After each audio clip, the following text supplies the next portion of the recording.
Zytkow, Jason Bargert, Dominique Battistella.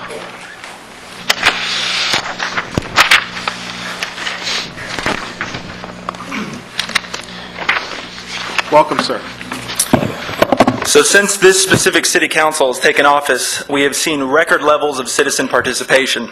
And yet today the city council and mayor are proposing to eliminate the citizens forum that allows for unlimited speakers. Normally there are 2 citizens forums each month. The first Monday allows for unlimited speakers, and the fourth Monday allows for 10 speakers. The revised schedule calls for only 1 citizens forum with only 15 speakers allowed.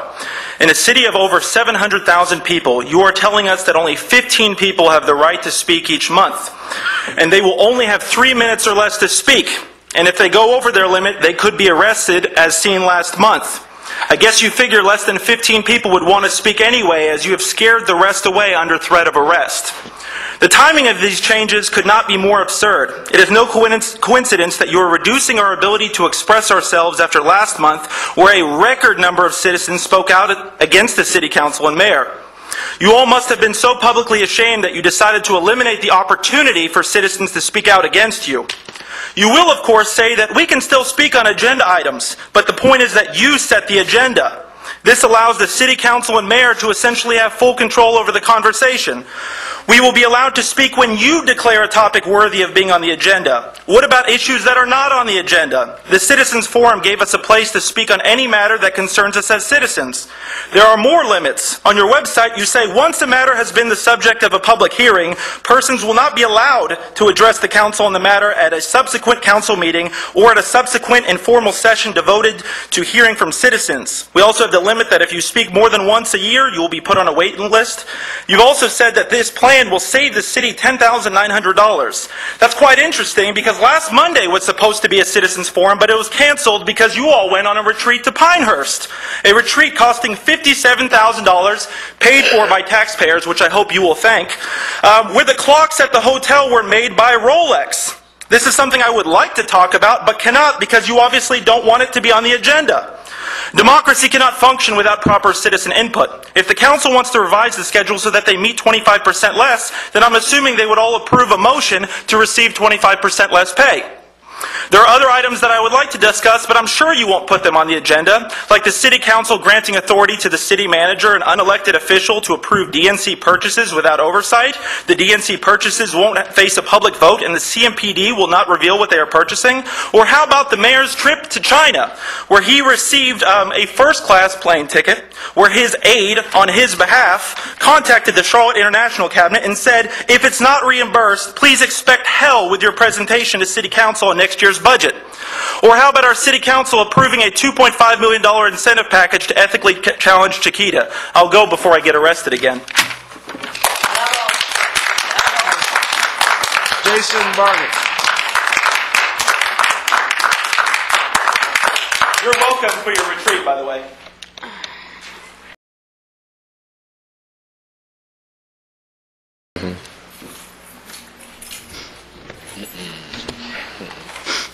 Hello. With our council's new proposed calendar, it will eliminate its first Monday open forum, which will reduce the number of constituents allowed to speak to the City Council from an unlimited monthly to 15. It is no coincidence that as soon as the public begins to widely attend and make use of the public forum, that you would again demonstrate your fear of true democracy by eliminating it. I personally find this absolutely disgusting. I've come to wonder who drives this council's motives. James Mitchell Jr., Andy Doolin, and Warren Cooksey, all of you face no opponents in your campaign for a council seat, each securing 95% or greater of the vote against only write-ins. You may as well have shown up and sat down in a council seat. The rest of you were elected by a disturbingly low voter turnout, in most cases around 10% of registered voters. David Howard, recently you said yourself at a council meeting you were disturbed when we laughed at the Deputy Chief of Police stating his fear of shaking cans of soda, flamethrowers fashioned from markers, and feces. Well, I'm disturbed that you at the same meeting openly stated for these reasons you would choose security over liberty. Claire Fallon, when we opposed Chiquita, you quite angrily spoke and asked where did we want these public funds to come from then. How about $50,000 council retreats or weekly dinners with no small price tag? Or perhaps we could do something about the NASCAR Hall of Fame that's consistently turned a deficit. Patrick Cannon is on the advisory board for that. Perhaps he could help. Andy Doolin, member of our local Good Fellows Club, which states its purpose as an organization to provide service to the working poor. You might want to correct the council website as it says you're a member of the Good Fellows Club, which seems more appropriate. Warren Cooksey, on the books for First Union Capital Management Group, Wachovia Wealth Management Group, First Union Capital Markets Group, and the First Union Mortgage Corporation. I think your loyalties are self-explanatory. And Mayor Foxx, are assistants in the habit of extorting first-class airline tickets from foreign governments without asking? I find it hard to imagine that would be done without blessing or recommendation. Some members of this council appear to be teeming with corruption, and it has continued to deny the outcry of the people, and now seeks to deny our very ability to participate in local government and make that outcry. Your corruptions are apparent, and I am not alone in my contempt. You have demonstrated your fear of our voices, and I challenge you to make a valid excuse for your need to shut out the public voice. As a young boy in school, I heard tales of our governments meeting for days at a time to work out a public compromise. Do you not have the time or the will? You will serve the people, or you will be unseated by our vote. Dominique Battistella.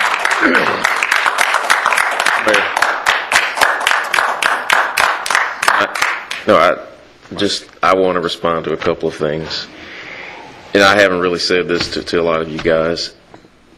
We're not trying to stop people from speaking to us. We're not trying to shut people down. I grew up in a blue-collar, working-class family. I've seen the tremendous disparity in wealth that's developed in this country. I understand exactly what you're talking about. But do you ask me whether my time with my children is more valuable than putting up with some of the crap I hear out of people up here? Absolutely. I'd rather be at home. Dominic. Welcome, sir. Thank you, Mr. Mayor and Council. Just listening to the comments from Councilmember Barnes talking about the last 2 years' average number of speakers at the Unlimited Citizen Forums, 2010, 5, 2011, 8. So far in 2012, we've averaged over 30 speakers per public forum. So I'm thinking 2012 may be a banner year, especially with the DNC coming to town. There are going to be quite a few extraordinary events, quite a few city ordinances coming into being voted on by the council. And I'm thinking that now is not necessarily the time to be eliminating the Unlimited Citizens Forum. I understand and appreciate your concerns, spending time with your children. I have 2 children of my own. I work 70, 80 hours a week at my job, and so I can appreciate the need to spend time with your children. But also understand that the Citizens Forum is one of the few opportunities that we have to speak directly to our government.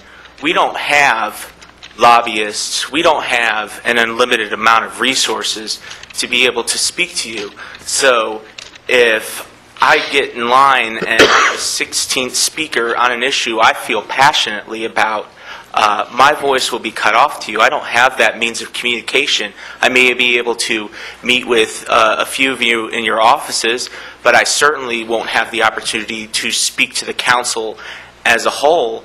And I don't believe that now is the time to eliminate that opportunity.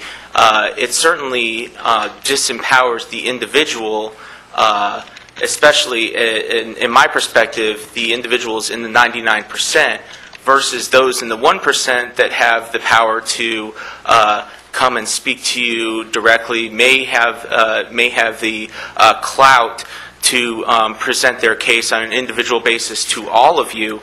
We don't have that kind of clout, so we need this unlimited forum. So if you need that time to meet with your families, or you feel like you need to save $10,000 a year, why not extend the 15-person limit? Just make that unlimited. cut out the second public forum where you've limited it to 10 or 15 people, and just make it unlimited. That way, everybody gets a chance to address you during the course of a given month. That way, if there's something that's extremely important, maybe an ordinance that's going to eliminate some people's homes, and there's an entire community that wants to speak to that. Thank you, sir. Thank you, Mr. Ames. Sir. Scottie Wingfield.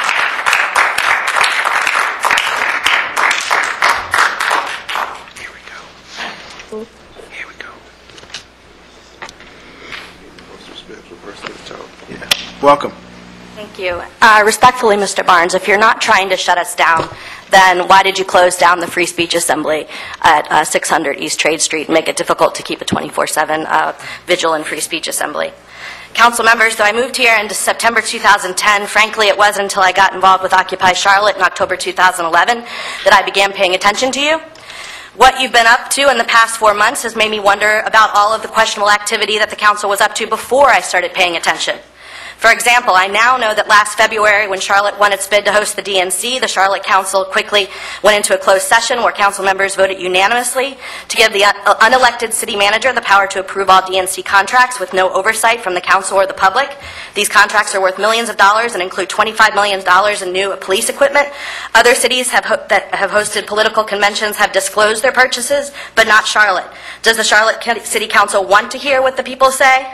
Just when I began speaking out on local issues, City Council continues to find ways to shut me up. Council members, tonight you vote on this change in the calendar.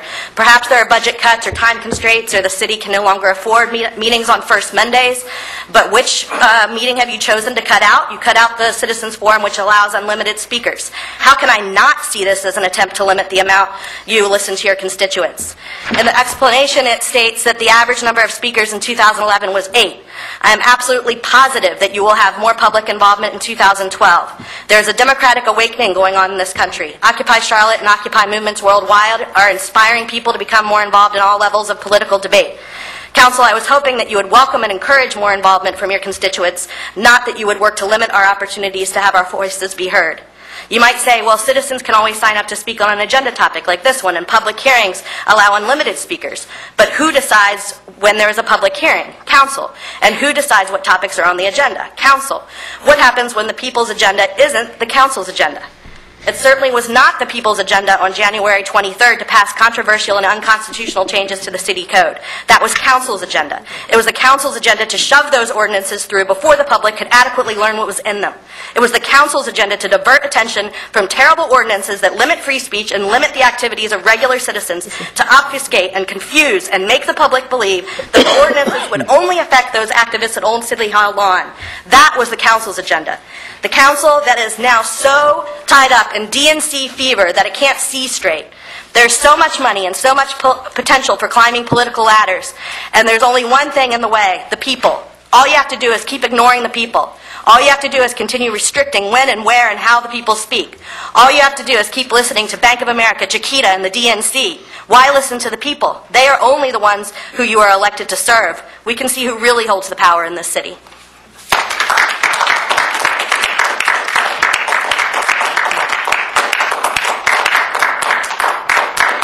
Thank you. Mr. Howard. The number of speakers and the length of time for speakers is a council decision.